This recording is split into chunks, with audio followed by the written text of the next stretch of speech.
Hello সবাইকে। আজকের ভিডিওতে আমরা একটি গোপন এবং রহস্যময় বিষয়ের গভীরে যাচ্ছি, ডার্ক ওয়েব।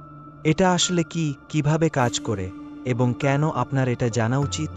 চলুন শুরু করি। প্রথমেই বলতে গেলে, ডার্ক ওয়েব আসলে কি? সহজভাবে বলতে গেলে, ডার্ক ওয়েব হলো ইন্টারনেটের একটি অংশ যা সাধারণ সার্চ ইঞ্জিন যেমন গুগল বা বিং দ্বারা ইন্ডেক্স করা হয় না।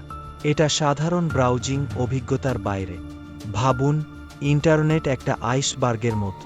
আপনি যেটুকু দেখি, যে ওয়েবসাইটগুলো আপনি ভিজিট করেন, সোশ্যাল মিডিয়ায় যা ব্যবহার করেন, সেটা আইসবার্গের উঁচু অংশ। এর নিচে আছে ডিপ ওয়েব, যা অন্তর্ভুক্ত করে বিভিন্ন প্রাইভেট ডেটাবেস এবং কোম্পানির অভ্যন্তরীণ পেজ। আর আরও গভীরে রয়েছে ডার্ক ওয়েব। ডার্ক ওয়েব হলো ডিপ ওয়েবের ছোট একটি অংশ, যা অ্যাক্সেস করতে বিশেষ সফটওয়্যার লাগে। সবচেয়ে সাধারণ টুল হলো থর, যা দ্য অনিয়ন রাউটার এর সংক্ষিপ্ত রূপ। থর ব্যবহারকারীদের পরিচয় গোপন রাখতে সাহায্য করে এবং অনিয়ন দিয়ে শেষ হওয়া ওয়েবসাইটগুলো ব্রাউজ করতে সাহায্য করে। তাহলে মানুষ কেন ডার্ক ওয়েব ব্যবহার করে? এখানে শুধু অপরাধমূলক কার্যক্রমই থাকে না। কিছু মানুষ প্রাইভেসি এবং অ্যানোনিমিটি রক্ষা করতে এই ওয়েব ব্যবহার করে। যেমন অ্যাক্টিভিস্ট, সাংবাদিক এবং হুইসেল ব্লোয়াররা তাদের পরিচয় গোপন রাখতে এবং নিরাপদে যোগাযোগ করতে ডার্ক ওয়েব ব্যবহার করে।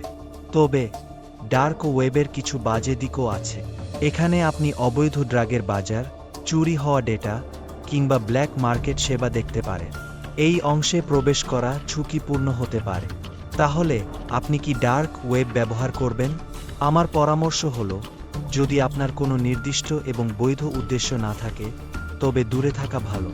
এখানে লিগ্যাল ট্রাবল এবং সাইবার সিকিউরিটি ঝুঁকি হতে পারে।